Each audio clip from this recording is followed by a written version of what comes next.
Palembang kita pilih sebagai salah satu titik pelaksanaan peringatan Harlah Nahdlatul Ulama karena Palembang ini adalah Sriwijaya, dan Sriwijaya adalah eksperimen peradaban berskala Nusantara yang paling tua tercatat dalam sejarah. Kita butuh menengok kembali, belajar kembali, menghayati kembali pengalaman Sriwijaya pada saat kita membulatkan tekad untuk berjuang mewujudkan masa depan peradaban yang lebih mulia.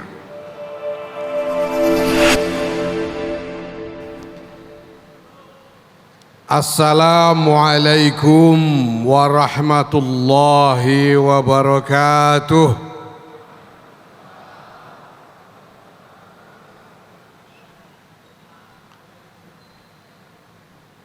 Alhamdulillah wa syukurillah,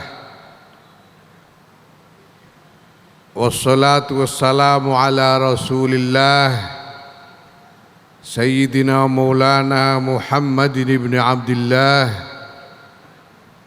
wa ala alihi wa sahbihi wa mawala. Amma ba'd, mohon izin Rais Am, pada peringatan Harlah di Bangkalan beberapa waktu yang lalu, 17 Februari 2022, Rais Am menyatakan bahwa Nahdlatul Ulama ini didirikan dengan SK dari para aulia, para wali-wali Allah, tidak termasuk wali kota.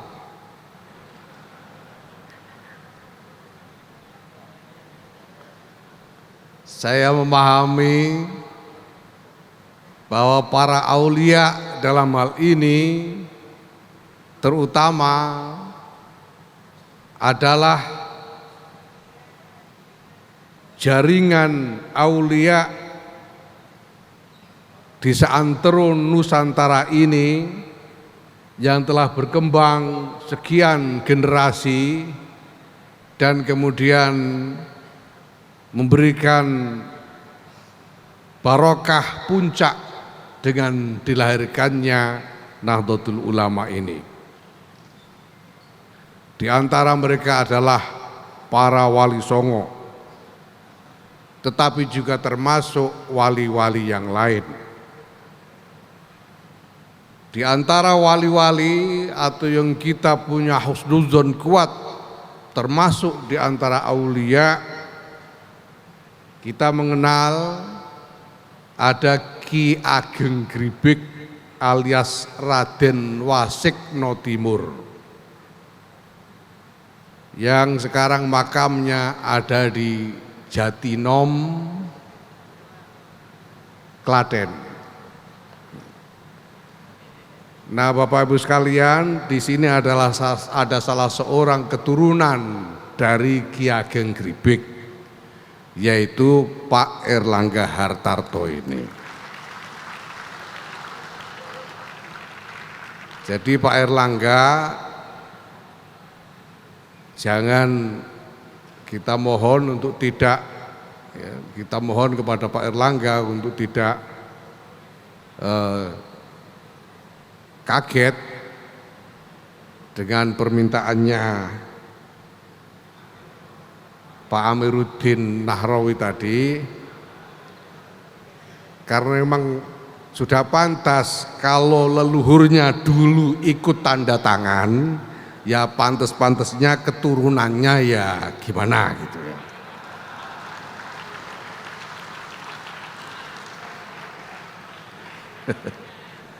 Lebih-lebih selama ini kita ini dalam setiap tahlil warga NU ini tidak pernah lupa menyelipkan hadiah Fatihah kepada jami'i aulia illah, khususnya aulia illah bijawa wa usulihim wa furu'ihim.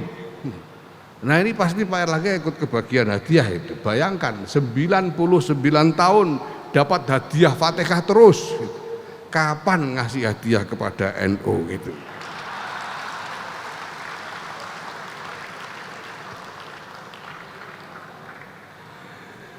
Bapak Menteri Perindustrian Pak Agus Gumiwang Kartasasmita,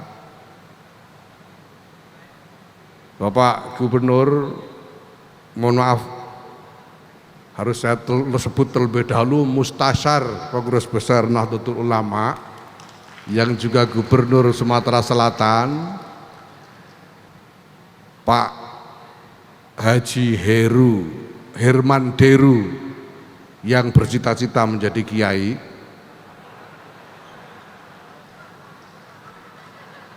para jajaran pejabat pemerintah dari pusat, dari provinsi, dari kabupaten yang hadir, termasuk dari TNI dan Polri yang saya hormati,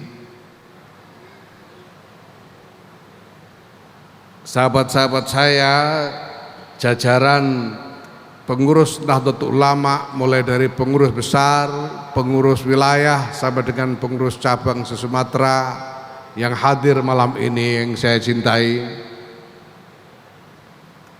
Alhamdulillah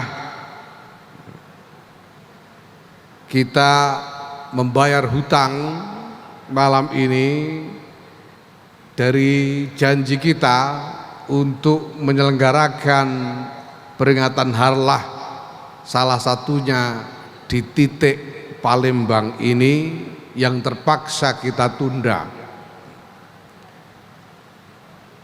Tapi malam ini kita bayar, dan alhamdulillah ini semua menyempurnakan hasil awal dari kerja keras seluruh jajaran pengurus besar Nahdlatul Ulama dalam kurang lebih 1,5 bulan terakhir ini untuk menyiapkan landasan agenda-agenda utama bagi kerja pengurus besar Nahdlatul Ulama periode ini sampai 5 tahun yang akan datang.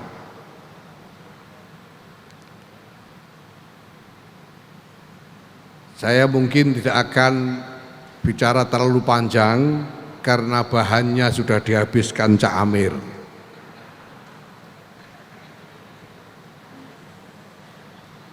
Saya ingin menyampaikan sebagaimana telah pernah saya singgung bahwa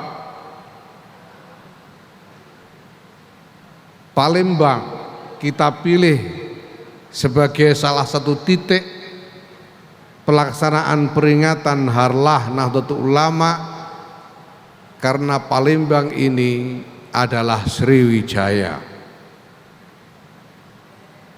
dan Sriwijaya adalah eksperimen peradaban berskala Nusantara yang paling tua tercatat dalam sejarah.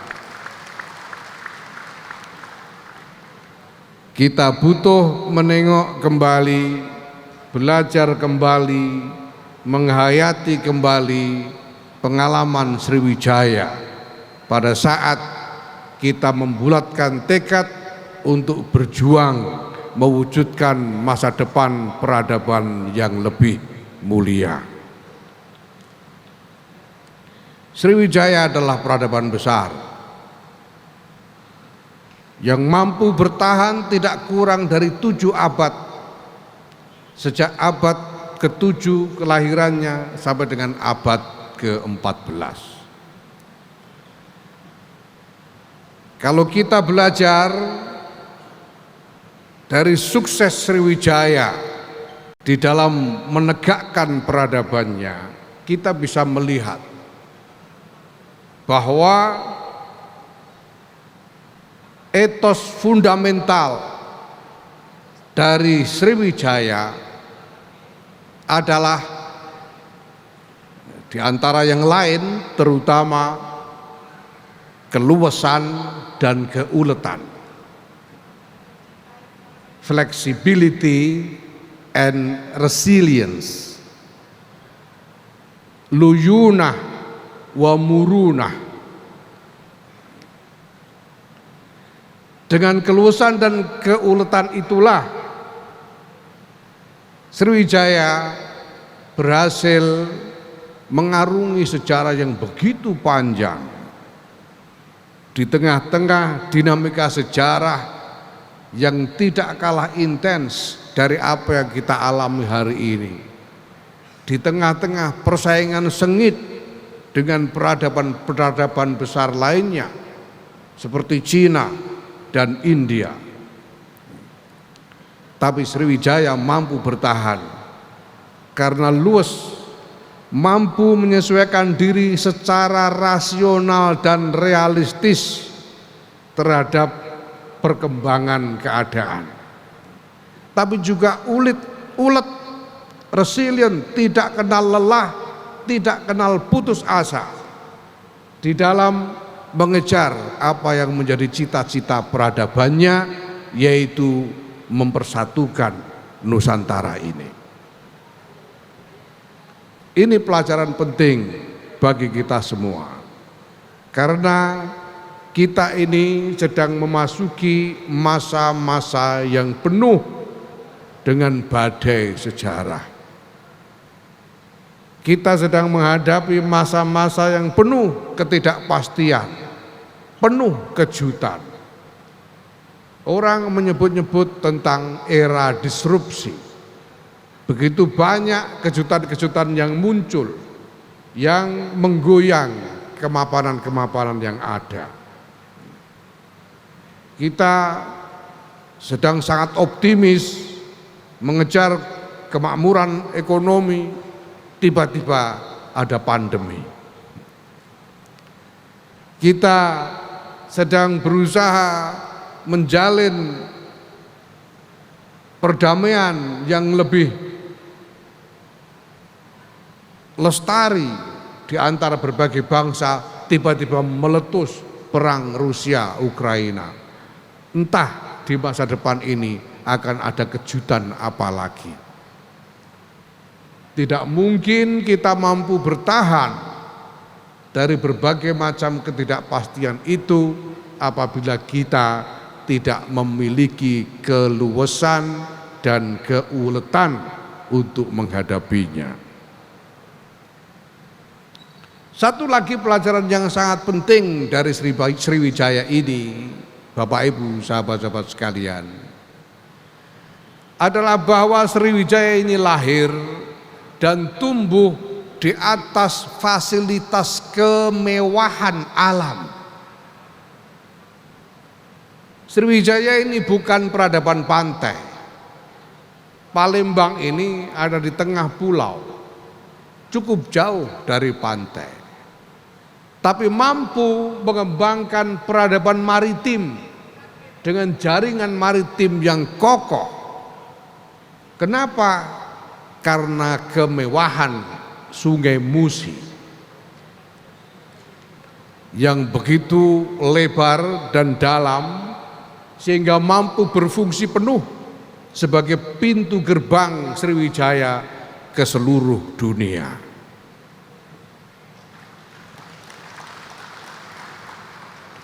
Mari kita lihat sekeliling kita. Bangsa ini dikaruniai dengan kemewahan alam yang luar biasa. Kalau sampai bangsa ini tidak bisa menjadi makmur, tidak bisa menjadi sejahtera, ini tidak masuk akal. Karena bangsa ini luar biasa kaya dengan kemewahan alamnya. Tetapi ini juga pelajaran penting dari Sriwijaya, bahwa keruntuhan Sriwijaya setelah 7 abad kemudian terjadi karena kegagalannya dalam merawat kemewahan alam itu, yaitu ketika sedimentasi Sungai Musi semakin tebal sehingga sungai menjadi semakin dangkal dan Sriwijaya tidak mampu berbuat apa-apa, sehingga aksesnya ke dunia luas, samudra-samudra dunia menjadi semakin tertutup. Sriwijaya melemah dan akhirnya harus mundur dari panggung sejarah. Itulah sebabnya Bapak Ibu sekalian, sahabat-sahabat sekalian, saya ingin tekankan bahwa kita semua, bukan hanya bangsa Indonesia, tapi seluruh umat manusia tidak akan mampu bertahan di dunia ini kalau kita tidak mampu merawat alam. Kita harus merawat alam, merawat jagat tempat kita hidup bersama ini dengan semua orang, dengan seluruh umat manusia. Bapak Ibu sekalian, sahabat-sahabat sekalian yang saya cintai, apa yang malam ini kita inisiasi, kerjasama yang tadi kesepakatannya kita tanda tangani, ini adalah wujud formulasi gagasan Nahdlatul Ulama bersama-sama dengan pemerintah dan para pengusaha swasta untuk berupaya mengikhtiarkan kemakmuran, meningkatkan kemakmuran dengan sekaligus merawat alam. Lestari alamnya, sejahtera petaninya. Saya ingin mengulangi lagi seruan saya sejak awal kepada saudara-saudara saya, sahabat-sahabat saya, para pelayan Nahdlatul Ulama, para pejuang Nahdlatul Ulama, mari kita sing-singkan lengan baju, mulai bekerja keras bersama-sama. Insya Allah dengan berkah para muassisun, dengan berkah para aulia yang menandatangani SK pendirian Nahdlatul Ulama ini, apa yang kita cita-citakan mencapai maksud-maksud baiknya. Wallahul muwaffiq ila aqwamit thoriq. Wassalamualaikum warahmatullahi wabarakatuh.